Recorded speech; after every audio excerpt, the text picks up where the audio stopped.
yabona.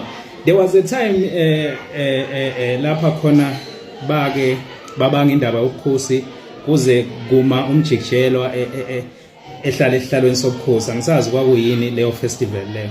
You know, si debate nomunye wabangani bami wathi yabona mawukuthi ngempela bese kuphoqa noma kubaleke ngaleyo ndlela kukhona into ephoqa ukuthi akube khona inkosi yomaskandi njengamanje bengiyovuma ukuthi kube umjikijelwa. Yazi ngani? Ngoba ngiyazi ukuthi uKhuzani ngeke avume ukuthi kuthiwa uPhetho uMthandeni inkosi yakhe uMthandeni.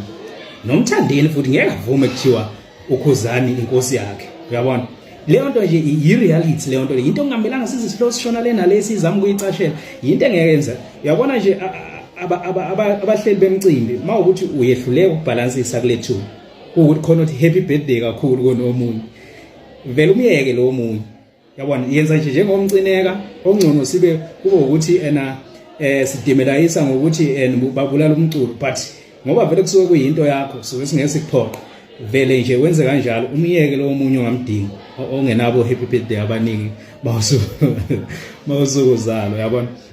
Angizama ukuchema ngiyazi uzonaka lokhu kodwa ukhodwa lokho ebengizama ukuchaza okubalekile uzonaka lokho ngenamsebenzi eshaza abalandeli bamaskandi lana ngizama ukuchaza ukuthi if uzogibeza omunye pheke ikhanda lomunye nomunye ngeke avume vele uyabona bese kusuka izinto ezinjengalezi.